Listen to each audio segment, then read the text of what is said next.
Hello and welcome back to Shakesyear. We are working on the Puritan and we get to hear from Sir Godfrey today in Act 2, Scene 1. Now remember, he very much wants his sister-in-law, Lady Plus, to get remarried. He misses his brother. He thinks that his brother was a good guy, but he wants his sister-in-law to get married. And at the top of Act 2, Scene 1, we actually have the youngest daughter, Moll, flirting with a Sir John Pennydub because she desperately wants to get married. Lady Plus has said she's never going to get married again. The eldest daughter, Frank, has said she's never going to get married again. But Moll wants to get married, and she's been sort of flirting with this guy, Sir John Pennydub, who came to visit her, and they did a little bit of smooching until Sir Godfrey and Lady Plus come outside, and they're like, oh, we gotta hide. So they run away. Sir Godfrey and Lady Plus come in, and Sir Godfrey says, nay, sister, let reason rule you. Do not play the fool. Stand not in your own light.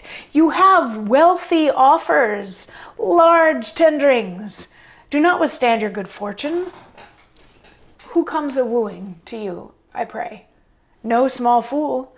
A rich knight of the city, Sir Oliver Muckhill. No small fool, I can tell you. And furthermore, as I heard late by your maidservants, as your maidservants will say to me anything, I thank 'em, both your daughters are not without suitors. Aye, and worthy ones too. One, a brisk courtier, Sir Andrew Tipstaff, suitor far off to your eldest daughter. And the third, a huge wealthy farmer's son, a fine young country knight. They call him Sir John Pennydub. A good name, marry. He may have it coined when he lacks money. What blessings are these, sister? So he's still on her case to get married. And what he's saying is you have good opportunities for this. There are 3 suitors lined up here. There's one for you, there's one for Frank, and there's one for Moll. And all of them are good gentlemen. There's Sir Oliver Muckhill, who would be great for you. There's Sir Andrew Tipstaff, who is after Frank. And then there's Sir John Pennydub, who is after Moll. And all of this would be great if the 3 of you could just line up with the 3 of them. That would work out really well. And Lady Plus is, of course, mortified by this, and she calls him Satan, and she reiterates that she's never going to get married again. But then one of her serving men, Simon, comes in, and she asks him where Edmund is, and Simon says that he is dripping in the tennis court, which she's like, oh, I can't do anything with that boy. He doesn't listen to me anymore, blah, blah, blah, blah, blah. But Godfrey thinks that there might still be a little bit of hope for Edmund, but he doesn't get to expand upon that because Frailty enters and says that there's 3 archers at the gate. And she's like, archers? And he's like, yeah, they're your husband's archers. And she's like, okay, I guess let him in. But it turns out that it's the 3 suitors, because suitors is close to shooters is close to archers. So it's the 3 that had been previously mentioned. It's Sir Andrew Tipstaff, Sir Oliver Muckhill, and Sir John Pennydub. And the 3 of them come in, and she's like, why are you here and bothering me? My husband's body isn't even cold in the ground yet. Like, can you give me some time to grieve? I'm not one of those women that's gonna like bury a husband one day and be married the next afternoon. Like, no. And they're like, well, what about your daughters?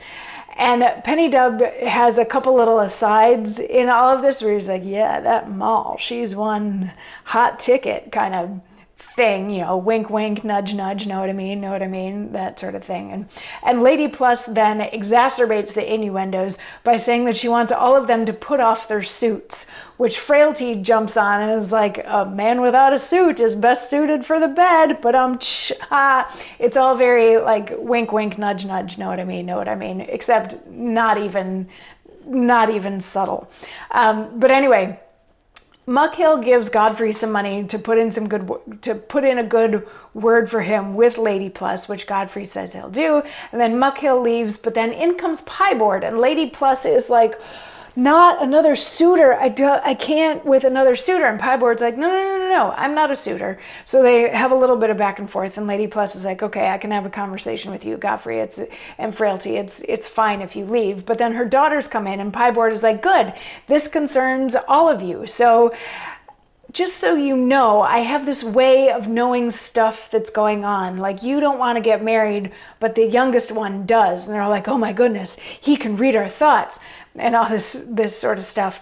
And he's like, some other things that I know right now, your husband is in purgatory, and he is doomed to be in purgatory forever because in truth, he was a bit of a liar and a cheat and a bully, and that's how he got all of his money. And Lady Plus is like, oh my goodness, this is horrible. This is horrible. She's like, is that all? Can you leave now? And he's like, well, in addition to knowing what's going on right now, I can also kind of tell the future. So I can tell you that your husband's brother is going to have a loss very soon, and that if there isn't bloodshed and somebody dies today, then you, Lady Plus, and Frank are going to go mad, and you're going to run naked through the streets, and Moll is going to be stricken dumb. And all three women are like, okay, we don't want to be naked in the streets. And Moll is like, I can't never talk again. That's horrible. So Pieboard goes on to explain that the way that they can avoid all of this and simultaneously get Lady Plus's husband out of purgatory is if Lady Plus and Frank get married and Moll stays single. Which of course the ladies don't like, because this goes against all of their vows, all of their stuff that they want to have happen. And Lady Plus is very upset. So she and Frank and Simon go. They're like, we have to tell Sir Godfrey, because if something bad is going to be happening to him, he needs to know about it. We need to fill him in on all of this news. And Moll is like, I am doubly cursed if I can't speak and I can't get married. This is the worst. And so she leaves, and that leaves George Pieboard in his disguise as the fortune teller on the stage by himself to wrap up the scene with a monologue that we will hear tomorrow. I'll see you then. Mwah.